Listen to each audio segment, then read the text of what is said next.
Oi, tudo bem? Dando sequência nas aulas de biologia celular, nesta aula vamos falar sobre transporte através da membrana. Essa aula foi dividida em duas partes.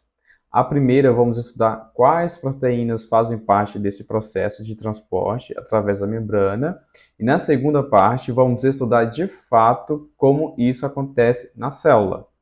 Então, preparados? Vamos nessa! Então vamos aqui para os slides, como eu comentei antes. A aula de transporte através de membranas vai ter parte 1 e 2, porque eu não quero me estender muito. Então nessa aula, nessa primeira parte aqui, vamos focar nas proteínas que estão envolvidas nesse processo. Beleza? E só para a gente relembrar um pouquinho aqui das funções da membrana plasmática, a gente estudou na aula passada que a membrana plasmática ela age como uma barreira.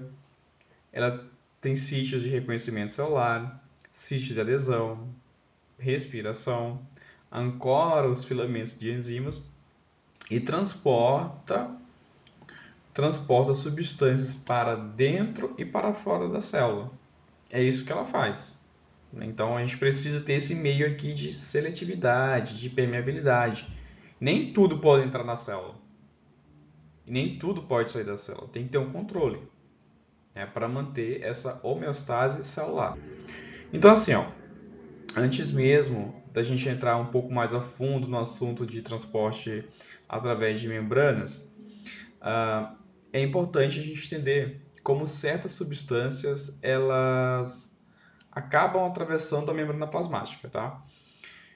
Já temos uma noção de que a membrana plasmática é uma barreira seletiva, ou seja, ela vai controlar o que entra e o que sai da célula.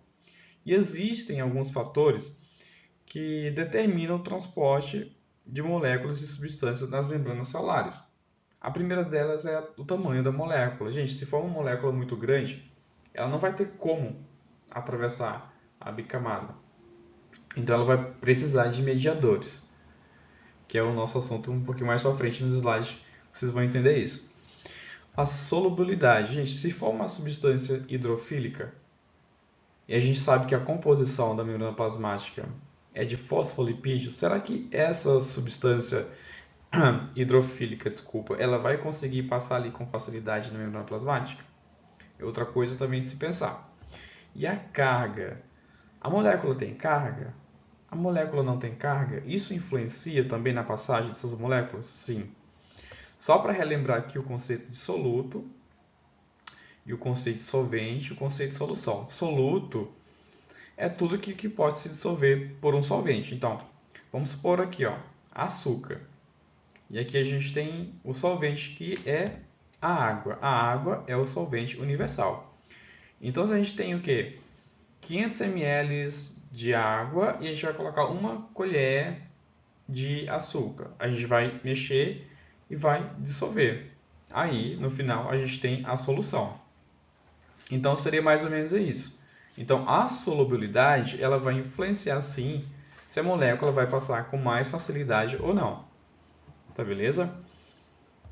Outra coisa, gente. Gente, moléculas hidrofóbicas, que são as lipossolúveis, como hormônios, esteroides, ou até mesmo moléculas pequenas como oxigênio, perdão, ela vai passar tranquilamente ali pela membrana plasmática. Porque a gente sabe que a composição da membrana plasmática é feita de fosfolipídios, tá? Então, vai ter essa facilidade sim de atravessar a membrana plasmática. Por outro lado, moléculas hidrossolúveis sem carga, como por exemplo o glicerol, a água, a ureia, ela vai ter um pouquinho de dificuldade para atravessar e por isso que elas vão precisar de proteínas para carreá-las, né, para carregá-las ali para dentro da célula, entendeu?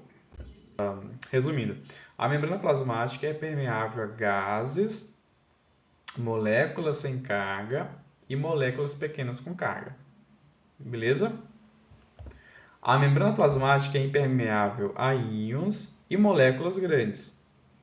Então, tudo que de gases, o oxigênio é um gás. Passou ali tranquilamente pela membrana plasmática.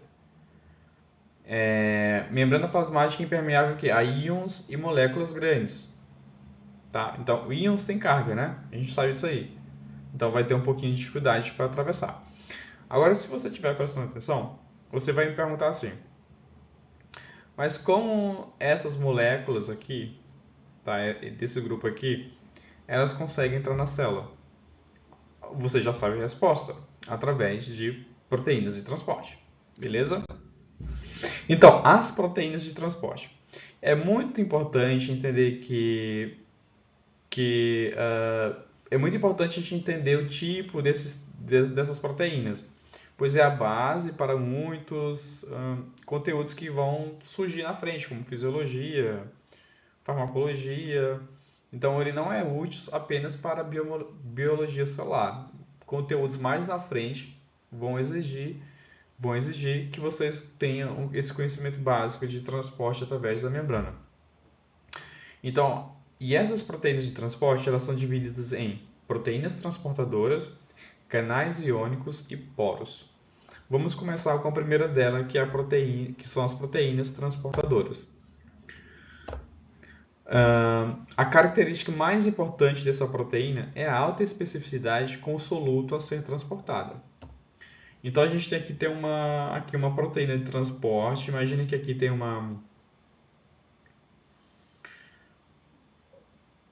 imagine que aqui tem aqui seja a membrana plasmática, tá? A bicamada lipídica e essa proteína aqui está inserida. É transmembranar, tá? E aí é o seguinte, aí vem o soluto ou a molécula ligante, né? Quando essa molécula aqui, que é o soluto, o ligante, ela se liga à proteína, essa proteína meio que vai mudar a sua conformação, né? Ela vai mudar a sua estrutura e vai abrir um canal para fazer com que esse soluto ele atravessa a proteína e vai para a membrana.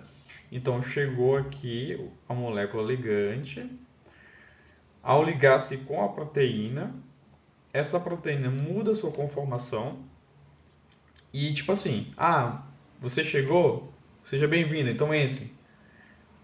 Mas tem que ter alta especificidade, não é qualquer ligante que vai chegar nessa proteína específica que vai conseguir passar. Não é qualquer uma não. Tem que ter especificidade, entendeu? Isso é muito importante. Então, a característica mais importante aqui das proteínas transportadoras é alta especificidade com o soluto a ser transportado. Então, não é qualquer molécula que vai chegar aqui e vai criar atravessar, porque essa proteína não vai deixar. Então, tenha isso em mente. Olha aqui, ó. Então, ela chegou aqui e conseguiu passar. Entendeu? Deixa eu só apagar aqui. Vamos seguir. Outra coisa importante dessas proteínas de transporte. As proteínas transportadoras, elas podem ser classificadas em uniporte, simporte e antiporte. Veja bem, aqui a gente tem a membrana plasmática, tá? A bicamada lipídica. E isso aqui são proteínas, tá? São proteínas de transporte, tá bom?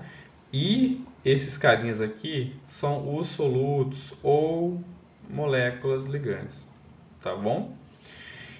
Então, no tipo uniporte, é somente um soluto específico. Então, ela consegue passar apenas uma molécula.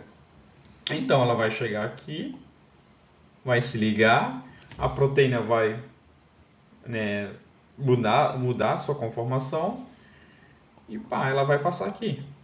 Ela está dentro da célula agora. Está no meio intracelular. Tá bom? Esse é o tipo uniporte. Somente um soluto específico. O simporte são dois tipos de solutos no mesmo sentido. Dois tipos de solutos no mesmo sentido. Agora preste atenção aqui, ó. Você concorda comigo que esse soluto aqui é diferente desse? É, né? Ó, mas e eles estão conseguindo aqui atravessar essa proteína de transporte.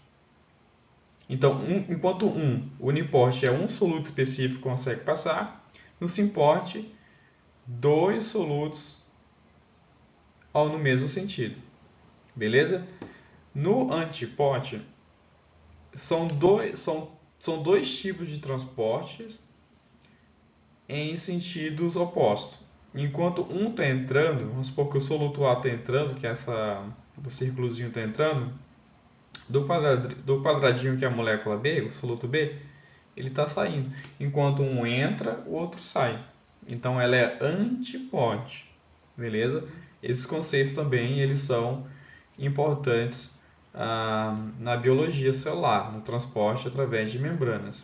Então várias coisas, processos biológicos, eles acontecem dessa forma. E eles precisam que seja dessa forma, senão não iriam funcionar de forma eficiente. Os canais iônicos, gente, eles funcionam como um túnel onde passa íons de tamanho e carga elétrica específicos, geralmente exclusivos para um único tipo de íon. De novo, ele também é exclusivo para cada tipo de íon.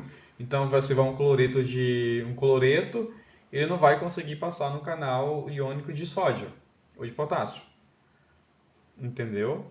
Então, é mais ou menos assim.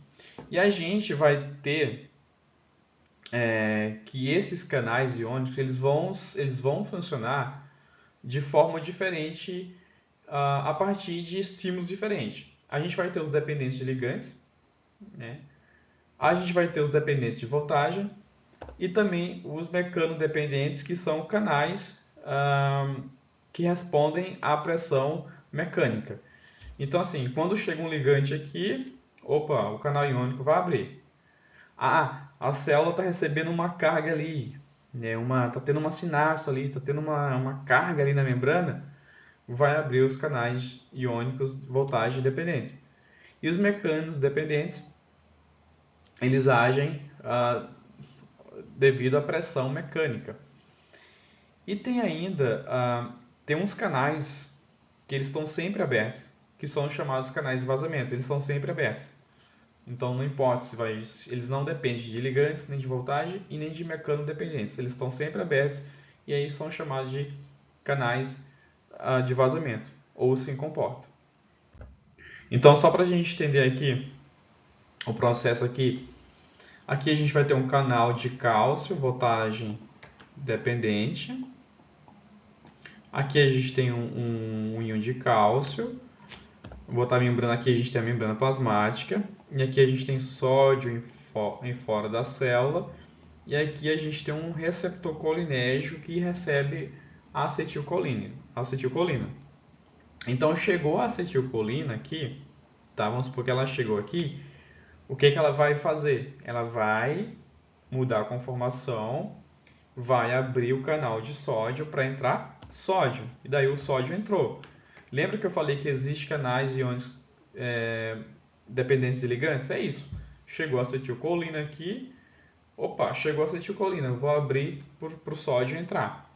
Quando o sódio entra na célula, vai ter meio que uma despolarização assim, tipo, né? Porque normalmente o meio, na parte mais interna da célula, a gente tem carga negativa. E mais exteriormente da célula, a gente tem mais carga positiva.